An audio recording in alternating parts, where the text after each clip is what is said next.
Welcome, everyone, to Transition Line. I'm Greg Taylor, and with me, as always, is my son, Kyle Taylor. This week, we come to you with heavy hearts. These past 2 weekends brought some truly difficult news to the triathlon community. On Sunday, April 12th, at the Billabong Olympic Triathlon in West Palm Beach, Florida, Ashley Witten, 45-year-old mother from Eden Prairie, Minnesota, was severely injured on the bike leg when a vehicle entered the closed course. She suffered a devastating spinal cord injury and is paralyzed from the neck down. A GoFundMe has been set up to support her. The support is going to be necessary for her and her family for what is truly a long road ahead. Our thoughts and prayers are with Ashley, her husband, and her family. On Saturday, April 18th, during the swim leg of the Memorial Hermann Ironman Texas, held in Woodlands, Texas, just north of Houston, we lost 38-year-old Brazilian fitness influencer, Maria Flavia Souza Araújo.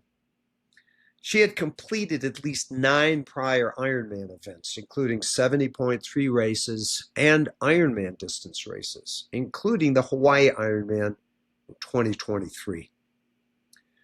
She's inspired more than 60,000 followers on Instagram, and she was reported lost approximately 7:30 a.m. Despite the efforts of volunteers, paddle boarders, and rescue teams, she was later recovered from 10 feet of water and could not be resuscitated. Our deepest condolences go out to her partner, her family, and friends, and everyone whose lives she touched. Her Instagram was filled with positive, resilient, and aspirational comments. She spoke of pushing limits and embracing life's intensity. Her final post: enjoy this ride on the bullet train that life is. And even with the speed of the train blurring the landscape, look out the window. For any moment, the train will drop you off at the eternal station.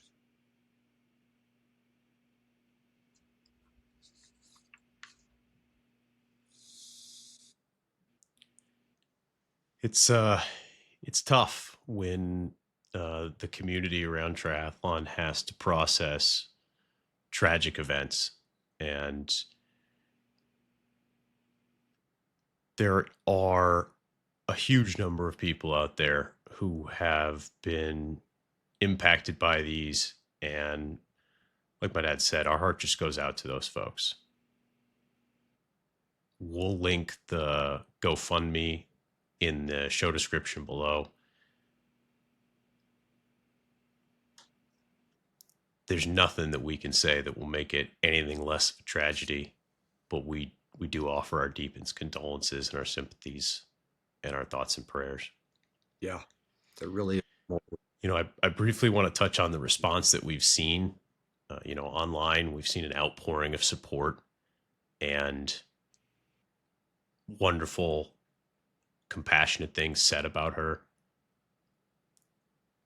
We've also seen some concerns raised about the safety of the sport.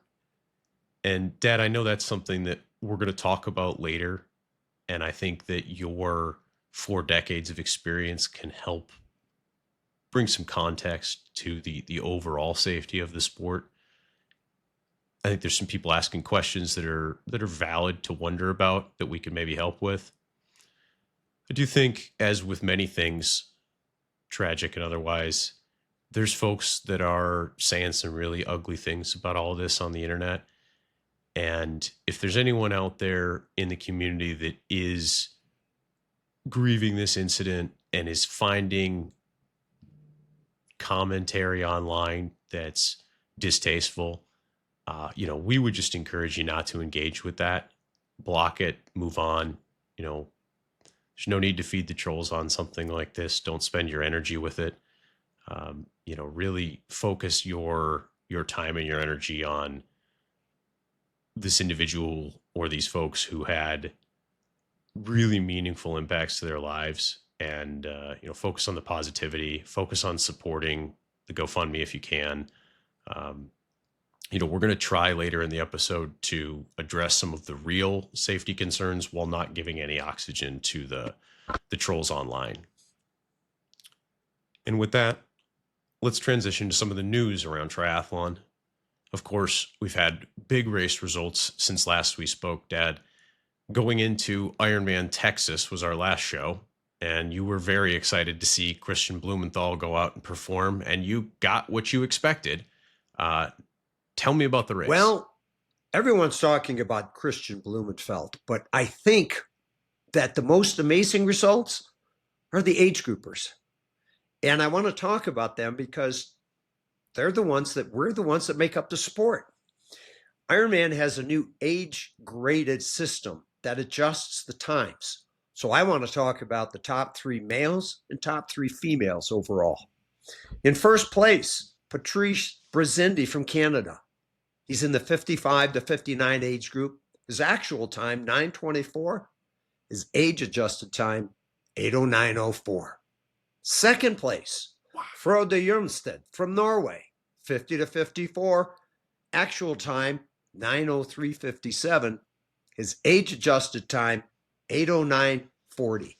He comes in second place by a mere 36 seconds. And finally, from the U.S., Scott Jones in the 60 to 64 age group. His time was 9:55. His age-adjusted time, 8:11:56.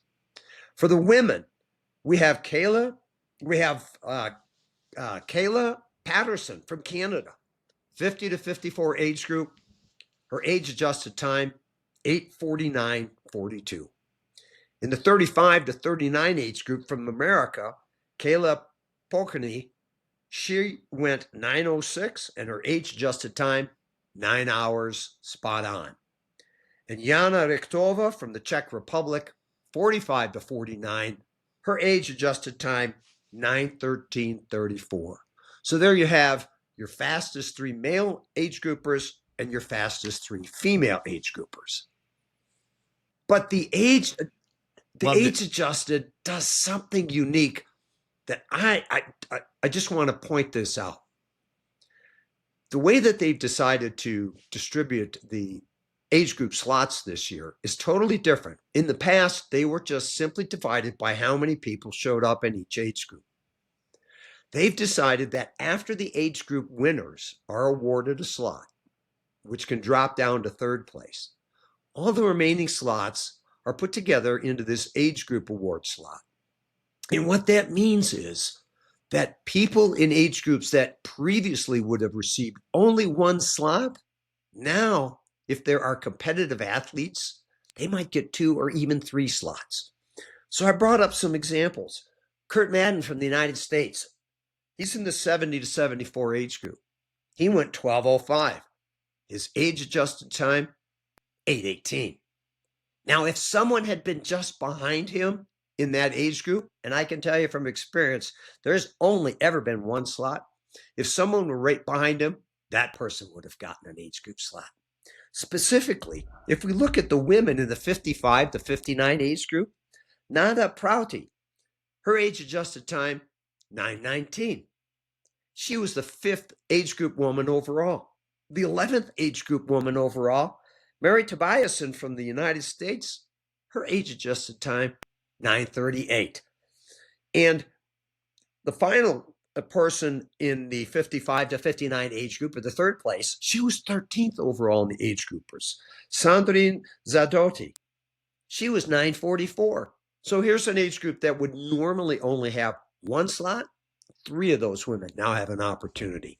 So what it says is you don't have to be concerned that, well, there's only going to be 10 or 15 people in my age group. No, it gives people an incentive, truly an incentive, to be as competitive as they can be.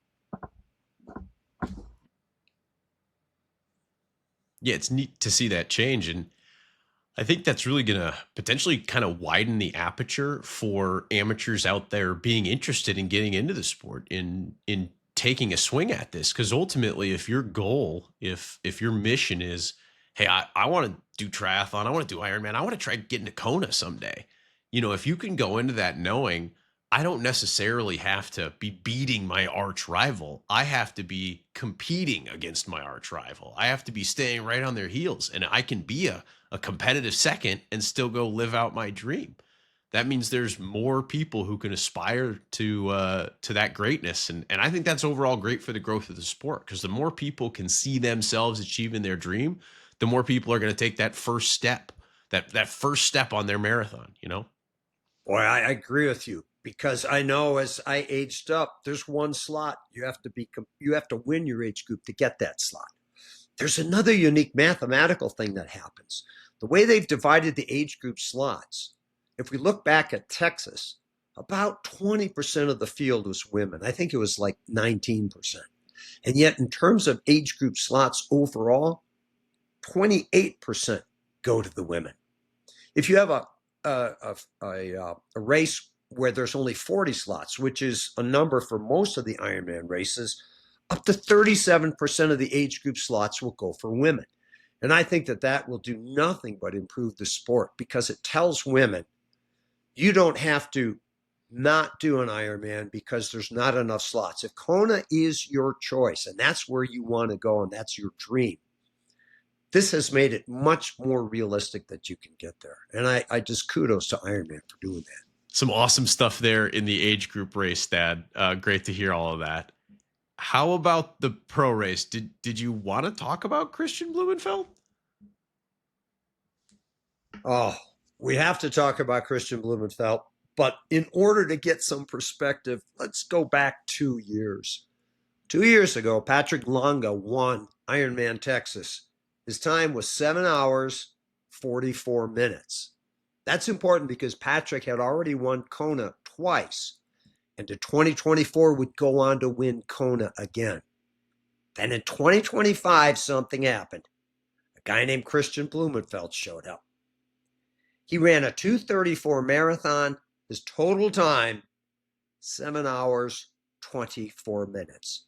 He pulled 20 minutes off the time that the Ironman World Champion had put in just the year before. 2 years ago, Kat Matthews won in 8:42.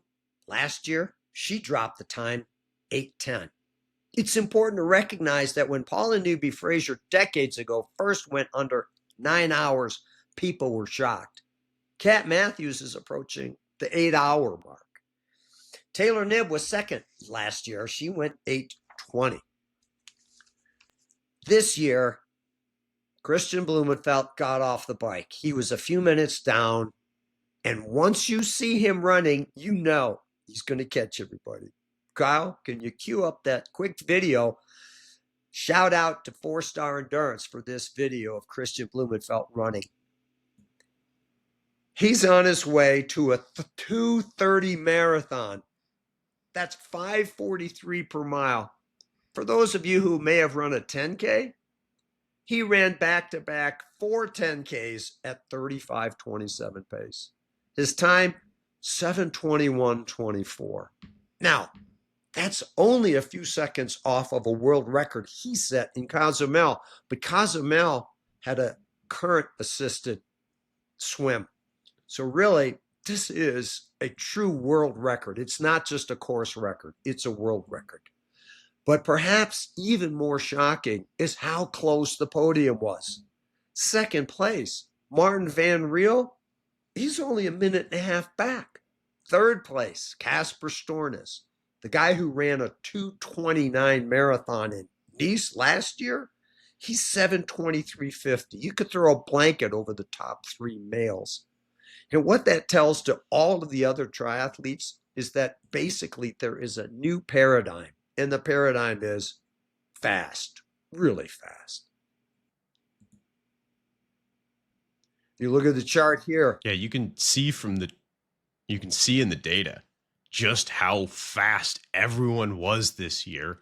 All 3 podium finishers, within 5 minutes of each other. It's How about incredible. 2.5 minutes? And those gaps just keep getting, it's unbelievable to see. When you look at American Rudy von Berg, who's one of the most consistent triathletes on the scene, he won the race 3 years ago.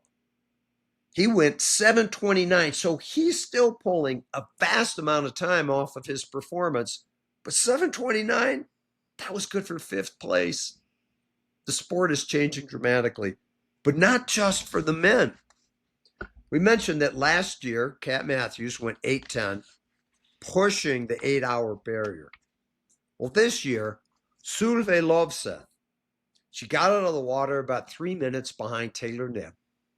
She outrode Taylor Knibb, which is amazing because Taylor is known for her powerful cycling.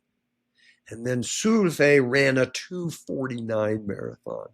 For women to break 3 hours in Ironman is just unbelievable. She's running 6:27 per mile, 40 minutes for the 10K pace. She went 8:11:09.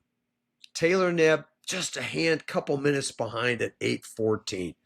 So the top women have decided to throw the gauntlet down in the same way that the men have. And they're just unbelievable.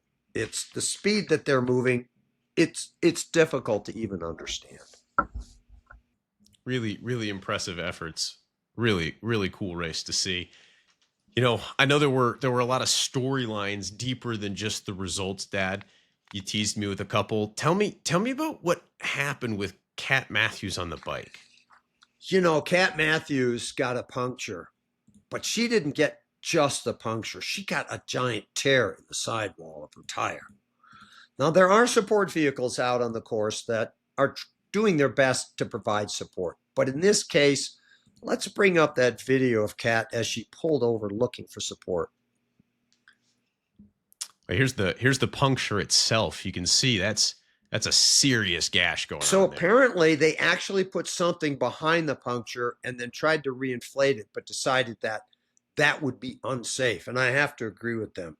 You might put a small patch behind a small tear, but that kind of a tear, that needs a wheel replacement.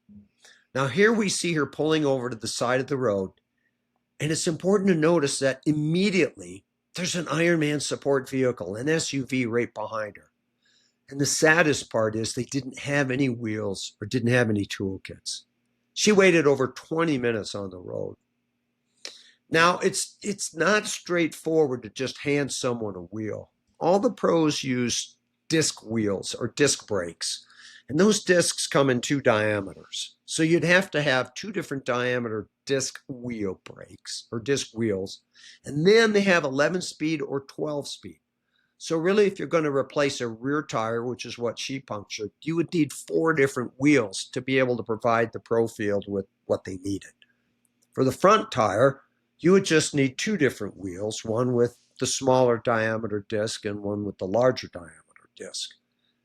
But I think if you're going to have an Ironman Pro Series, which prioritizes Ironman distance races, and you're going to have a race that brings in the top athletes from around the world.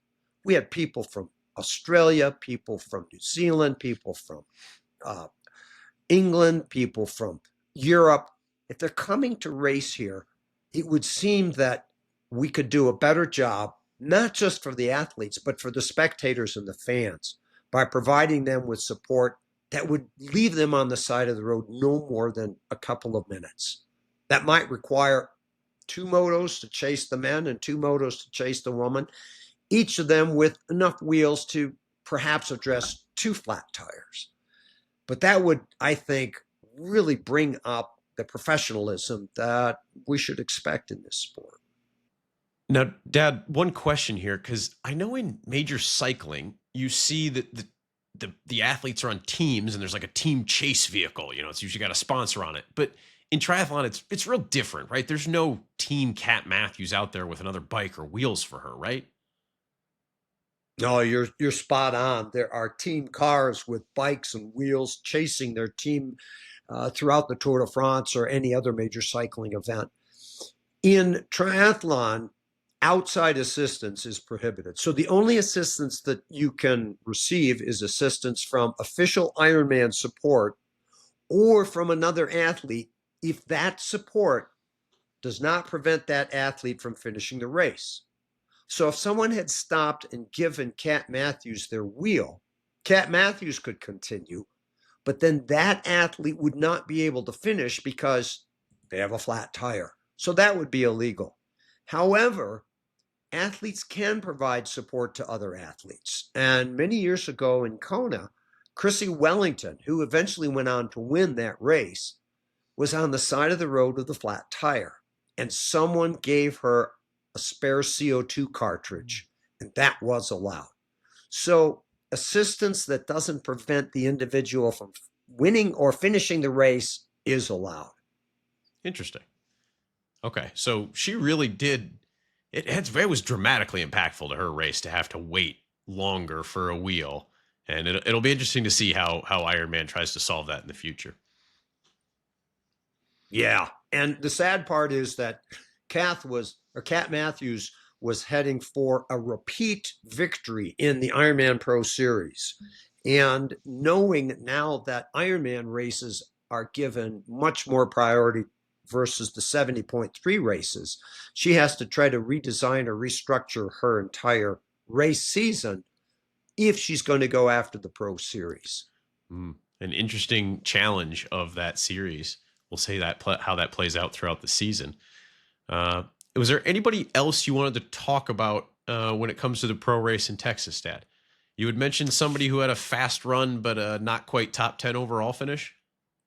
Well, there are some American athletes that I really want to sort of shout out to. We talked about Rudy von Berg. Rudy came in 5th overall. The next athlete was Matt Hansen. He came in 11th. The cool part about Matt is he's been racing as a pro since 2014. He turns 41 this May. He ran a 2:31:50, second fastest marathon of the day.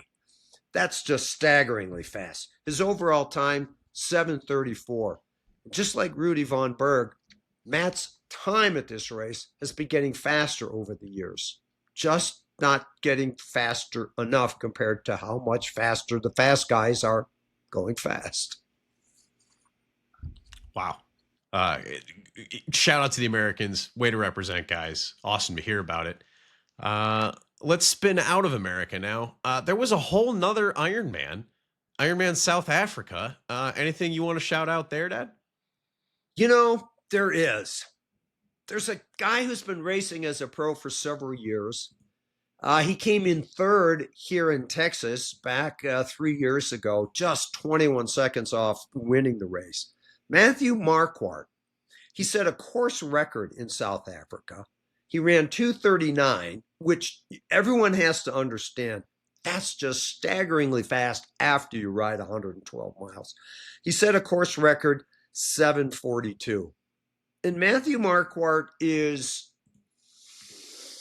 well, he's going to be a 4th-year medical student at Ohio State University. And his plan is to become a head and neck surgeon, one of the most difficult residencies to get into. Cal, don't we have some images of Matthew?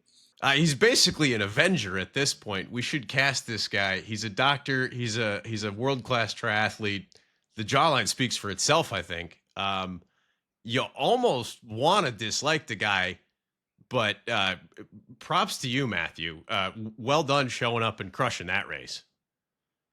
Last year in Lake Placid, he won Ironman Lake Placid, which is a tough, tough course. So this guy's the real deal. No question. All right. Some solid representations from the Americans across the races. Great to hear it. Another solid race that happened, spinning away from Americans now, we had a pretty impressive run happen during the London Marathon. Did you see that, Dad? I don't think anyone understands what happened. Yeah. Several years ago, when Nike came out with their first set of super shoes, they were working with Ulid Kipchoge to break 2 hours. They had a phalanx of pace setters in front of him.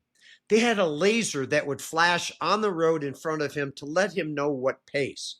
They chose the course, the time of day, and the temperature, and Ulid Kipchoge just broke the 2-hour barrier. London. Sebastian Sawe went 1:59:30. And the amazing part, he negative split. He went faster the second half than he did the first half. Can you bring up that video of him coming to the finish? People have no idea how fast this guy is going. It's Second place. awe-inspiring to watch. Look how high his kicks are. It looks It's like he's just like sprinting. he is. At this point, he is, but it's at mile 24, he was shoulder to shoulder with second place. He ran a 4:12 mile to drop second place.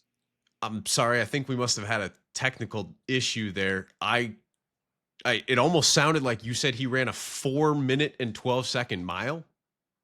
Yeah, 4 minutes and 12 seconds. That's just like, I don't even know how. That's a 1 minute and 3 second quarter mile. I want everybody listening to go to the track and run a quarter mile. This guy put a 4:12 mile down. Unbelievable. Wow. And he broke 2 hours. Second place broke 2 hours. Third place broke the prior world record. It's just unbelievable what is happening in the endurance world today. This is just, I watched it with my jaw agape. It was unbelievable how fast they were going. And I think the commentators were stumbling over themselves to come up with the words to describe what they were. It's witnessing. Unbelievable. It's just unbelievable. My question is this. You mentioned Nike set out on this quest to break 2 with their first pair of super shoes. How much of this is the shoes? Oh, I love that question. I love that question. I know when Nike first had their super shoes, every major marathon was won with them. And people who were sponsored by other non-super shoe companies were all up in arms. And so there was a super shoe war. And what they came up with was a couple of things. One, they put a carbon fiber plate on top of a new foam that returned much more energy than some of the prior ones. Nike claims they've measured 2 or 3% difference with these shoes. I've run in them, and I can tell you that it's a completely different form of running, and I'm not running anywhere near the speed that these guys are. So the super shoe battle continued. And what happened was they kept putting more and more of this resilient foam under their shoes to the point where they finally said, all right, time out. You can only have so much shoe. So what's called the stack height. How high is the sole of your foot off the ground? 40 millimeters is the max. But the technology has spread across the different manufacturers now, and every manufacturer has their own version of one of these shoes. So they had to make a special rule to define that your shoes couldn't be too tall. Otherwise, people would just be out here setting course records in moon shoes. Kind of, yeah. I think people were racing in 50 millimeters, and I'm sure someone said, well, maybe we should try 55 or 60. And basically, it's like running on springs. So the international community, and now Ironman and the international triathlon community, has said, we're going to follow the international rules. 40 millimeter stack height, that's as high as you can go. That makes sense. At a certain point, if the technology changes enough, is it even the right sport? And with that question in mind, Dad, did you see what happened at the one of the marathons a couple weeks ago? There was a report that a humanoid robot was able to beat human racers in a marathon. Did you see this? Well, it was actually a half marathon. And yeah, the initial broadcast was something about a robot ran faster than any human had ever run. And this came on the heels of last year at this Chinese half marathon. Most of the robots could barely get off the start line. I think we've got a video of how this robot won the race. Let's take a look.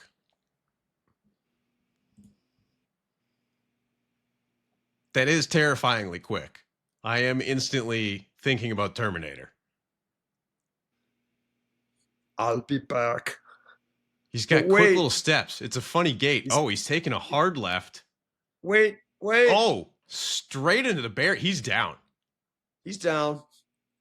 So for So the audience yeah, listening, we just watched this robot careen directly into the barrier. He's now laying on his chest, and there's a whole crew rolling out onto the course with stretchers. I don't know what those are for.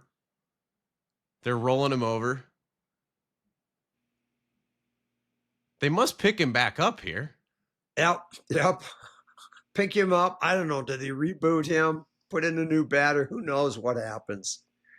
So did he win? Turn the Well, Wi-Fi. Also, can we just? kind of. This man right here is holding a remote control, Ah, right? okay. Is that not a remote control? I thought this was an autonomous robot. I guess. Honestly, the guy with the remote control's hustling. Yeah. This guy's hustling. Those guys should train. They could do this next year. So did he win? Well, kind of. Had he not taken a hard left turn at the wrong moment. So it's still pretty amazing how fast and how far he did run. But did he actually win? Well, I would like to go on record and say that the robots, who I'm a huge fan of, I can't wait for the robot overlords to take over. And I've always felt that way, and I want them to know that. I do think we have to put an asterisk on this win, but I am certain that in the annals of history, we will look back at this as just potentially the horrifying beginning. I won't be horrified. I love the impending robot apocalypse, and I always have, and it's important that the robots know that. That's the stance of this podcast. AI is my best friend. That's right. And I've never wanted another friend, and it's the best friend ever. It and really with that, is. we will move on to some other business. One of the things that happened recently is Ironman has put down some roots in Nice, France, after a bit of back and forth and some maybe controversy is the wrong word, but maybe some swirl around what the future of a race in that location would be. Now, I'm sure people have heard read the articles and seen the news, but Dad, can you also give some? I'd like your opinion, and also can you give us some framing on just like the history of triathlon in Nice? Is Nice just another city, or is there more to it than that with Ironman? There's a lot more to it. There was something called the Nice International Triathlon that was run a few weeks before Kona. Mark Allen is famous for having won that race 10 times. Ironman then had an Ironman distance race that takes place there in June. And now they run both an Ironman distance race and a 70.3 simultaneously, which takes place in June. Back in 2019 was the last time men and women competed together in Kona, and then COVID happened. And because of COVID, Ironman ended up with a lot more Kona slots than they could fit on one day.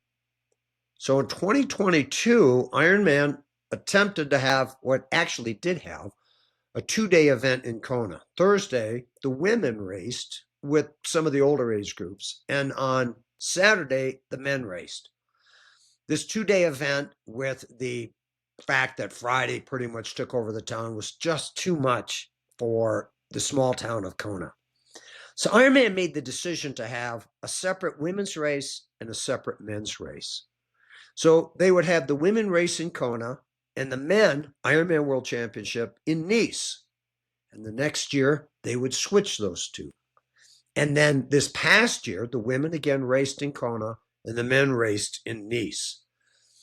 Ironman did a survey, and overwhelmingly, the survey said, we think it should be 1 day in Kona, men and women.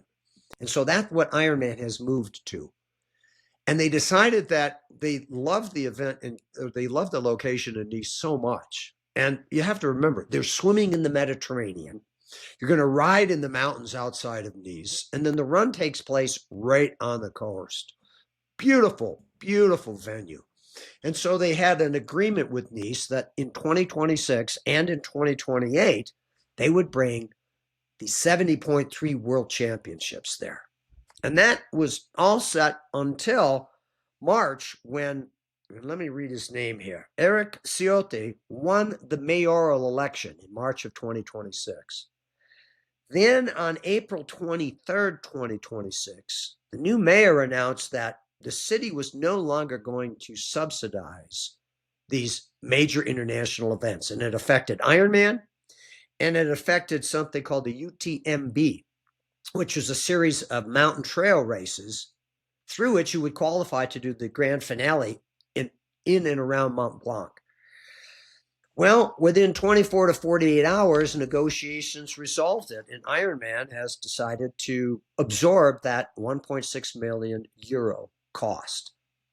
Interesting. And that probably leads to some of the headlines I saw about Iron Man being maybe taken advantage of or getting a raw deal.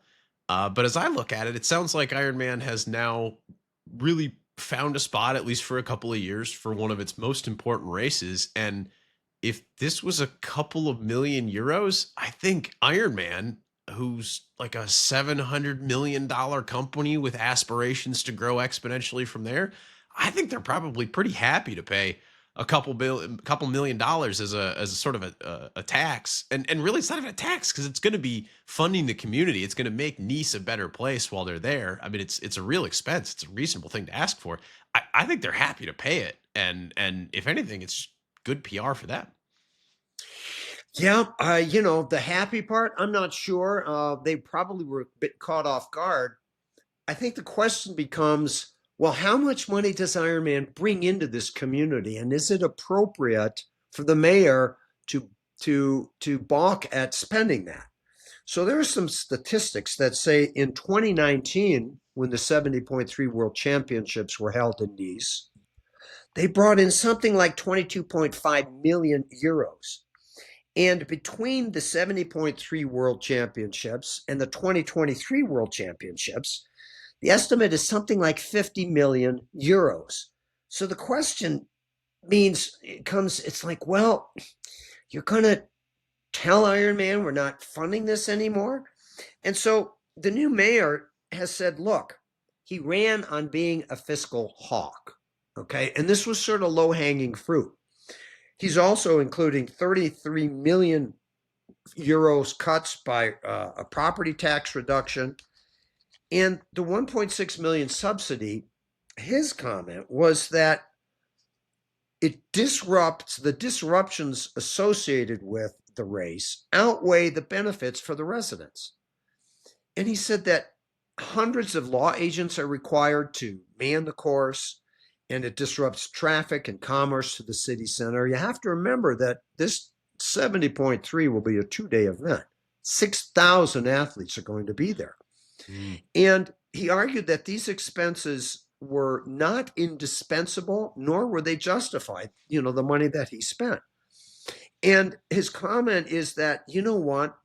Very few citizens of Nice participate in this event. It's an international event. And we'd rather spend on priorities of the Nice citizens. And he looks at it as it's a global sporting showcase run partly by foreign linked groups.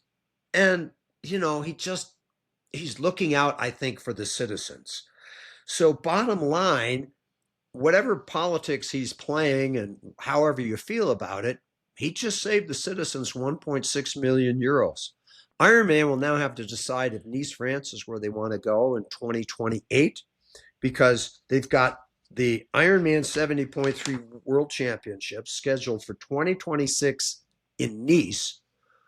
The word is that the World Championships will be in the North American continent for 2027, with several different cities in both Canada and the US vying to be that.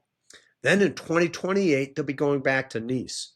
So we'll see what happens in how Ironman interacts. And perhaps the mayor will meet with business leaders after the race and meet with the citizens and find out, we did get a positive financial windfall. But his comment really is a few number of people get the benefit and a large number of people are inconvenienced. So I don't think he's a bad guy. We'll see how it plays out. sounds like shrewd politicking to me. And I'm sure Ironman's not delighted to hand over any amount of money, no business is, but at the same time, if they're going to grow from where they are to where they want to be, I don't think a couple million euros is what's going to slow them down. I'm sure that, frankly, I'm sure there will be other cities that this will come up in, right? As the sport continues to grow, Ironman will have to find a way to make sure that the localities are able to provide the law enforcement. I think that's a valid point. The number of people who have to be out there to protect the course, we know how important that is. It'd be interesting to see this evolve. Very, very different times than it used to be in the 80s and 90s with sleepy town of Kona and a couple thousand Well, athletes. Kona told them in So 2022, despite extra athletes and extra income, it was too disruptive. So the towns do have a say-so on what happens. yeah, I mean, it takes a lot to put on an event like this, no question. Well, we'll see how Nice plays out over time. Moving on from Nice, I think this is where we want to try to tease out some of the safety concerns that we talked about at the top of the episode. We've seen some folks in the online posting commentary related to the incidents that have happened in triathlon over the past few weeks, the severe injuries, the fatality. And I think there's a mix of folks who are spreading nonsense and real folks with genuine questions. And so with that, Dad, I know that you've got a huge amount of experience here, both as a triathlete and as a physician, and maybe you can just provide some context to the listeners about the overall safety of triathlon. There's been commentary about marathons and half marathons, running races and triathlons. So the data is really quite clear. Between 2010 and 2023, there were almost 30 million marathon and half marathon finishers. And yes, there were some sudden cardiac events, but the risk was incredibly low, something like 1 in 500 million or 500,000. So the risk was quite low. Triathlon has a slightly higher risk, and most of that risk occurs in the swim. About 2/3 of the time there is a fatality or an injury in triathlon, it happens in the swim. I think the most important thing is not, well, how much risk is there? Because these numbers are difficult to comprehend. Is 1 in 10,000 smaller or bigger than 1 in 100,000? What do these risk numbers mean? So the first thing I want to point out is that by training for an endurance athlete, the cardiovascular benefits outweigh the small risk. And perhaps more importantly is that the risk is much greater in men than in women. And it becomes dramatically greater in men over 50 and especially over 60. So my recommendation is that the risk is real, but it's very small. In that if you're a male and you're over 50, and certainly if you're over 60, you need to consider what are the other health issues. Do you have high blood pressure? Is there any family history? I would recommend that you check with your physician to find out, is there anything that you might consider doing to make sure that you're safe to perform one of these events, whether it's a half marathon or an Ironman triathlon. Because across both sports, it's the older males who are at the greatest risk.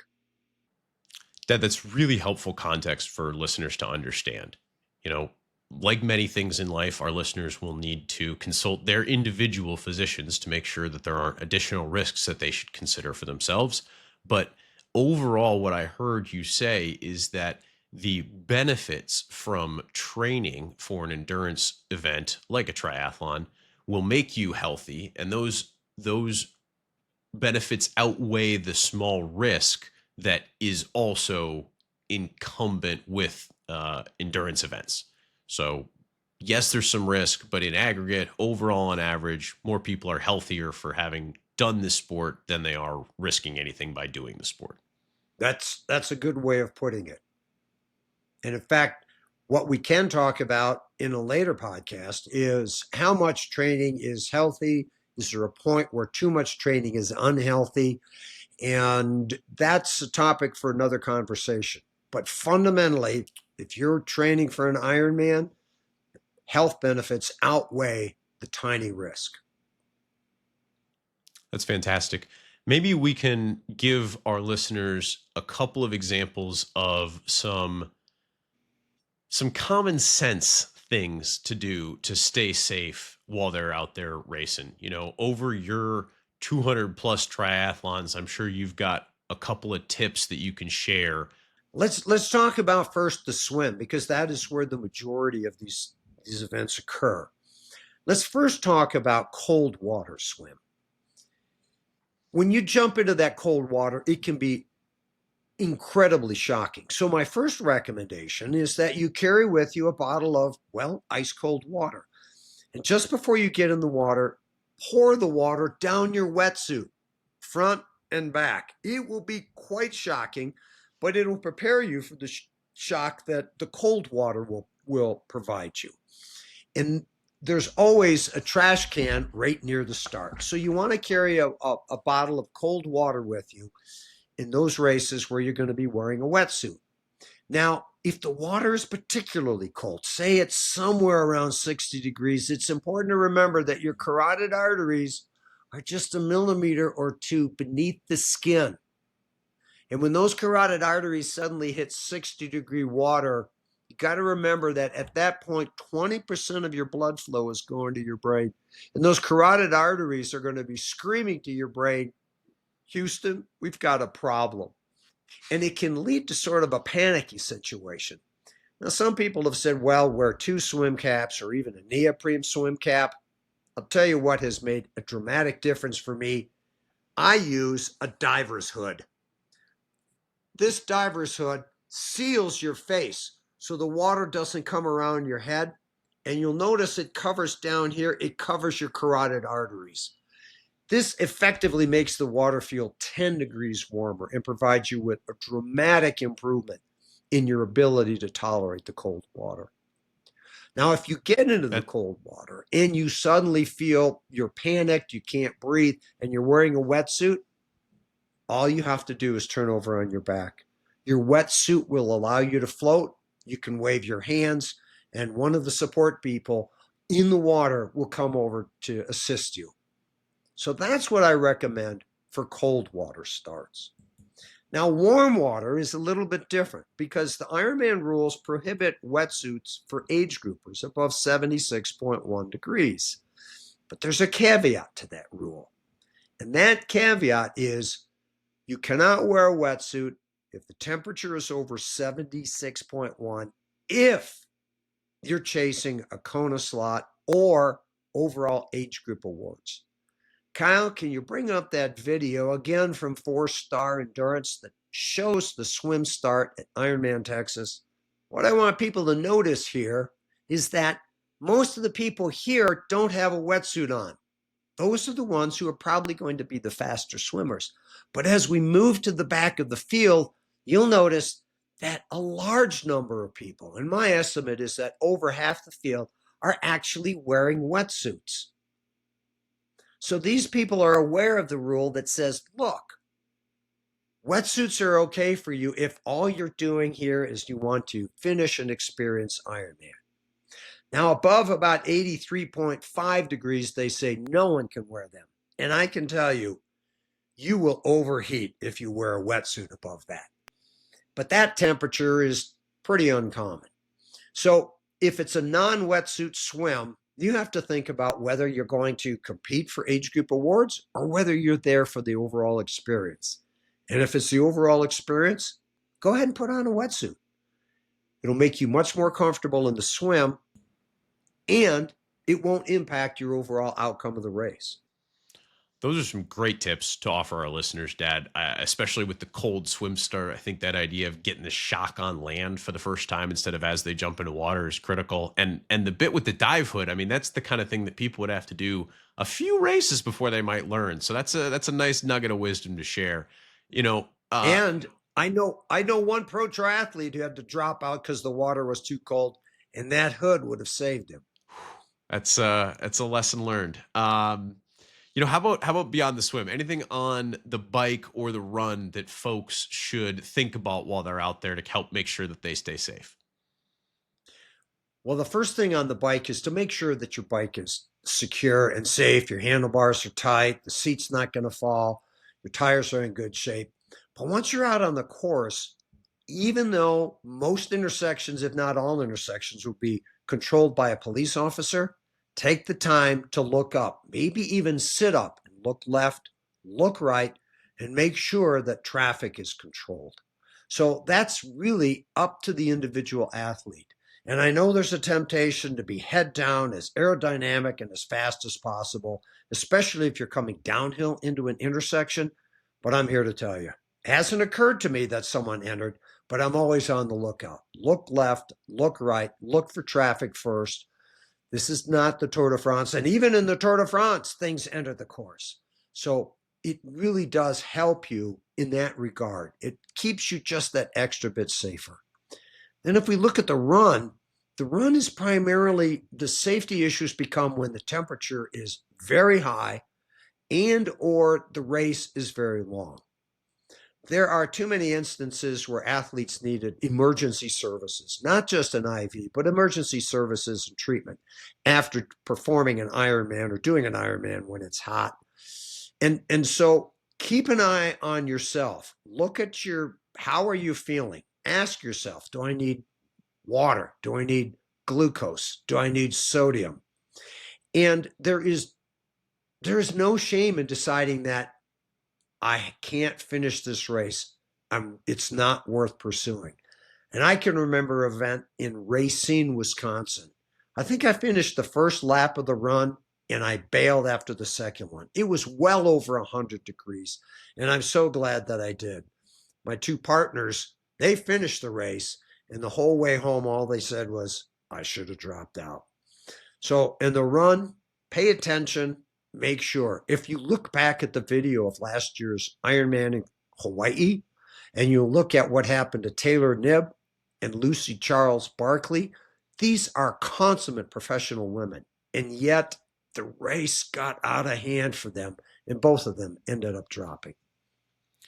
Those are great tips as well. Staying heads up on the bike, taking that extra fraction of a second just to look up to make sure that you're staying safe as you're going through intersections. And of course, on the run, being mindful of the weather, being mindful of how you're feeling, taking the time to go through aid stations, make sure you're absorbing the water as you drink and not just splash it on yourself. And of course, as you mentioned, knowing when to fold the cards and come back to play the game again.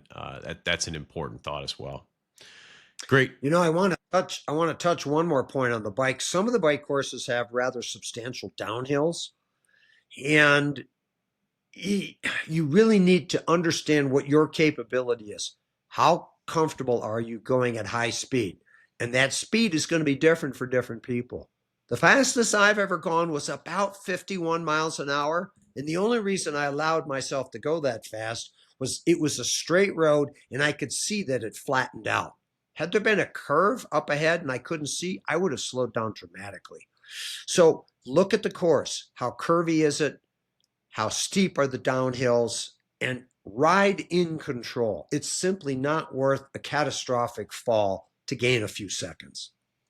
51 miles an hour. GD. You're flying. It was borderline frightening. I remember the first time I went 40, it was frightening. But it's nowhere near what Tour de France cyclists, they'll hit 60 miles an hour on the downhill, taking turns. So everyone has a different ability to tolerate those high speeds. So if you're new to the races and it's a new course, it's critical to understand what are the downhill sections? How frightening are there? And there have actually been some races where they said, there's a speed limit, there's a police officer with a radar gun, and if you exceed the speed limit through this section, we're going to penalize you. So even some race courses will have that, knowing that this section could allow speed that might be uncontrollable. So that's my comment for how are you going to stay safe on the bike. Keep an eye out at the intersections, understand where the hills are, and clearly understand what your capacity and capability is for high-speed descents. That's phenomenal wisdom, Dad. And with that, we have reached the end of our podcast for today. Thank you to our audience for joining us for episode 2. If you like what you're hearing, please like and subscribe on whatever platform you're getting this on. You could do us a solid and share it with a friend or leave a comment or a review. Until next time, I'm Kyle. That's my dad, Greg. And this is Transition Line. Thanks for listening, everybody.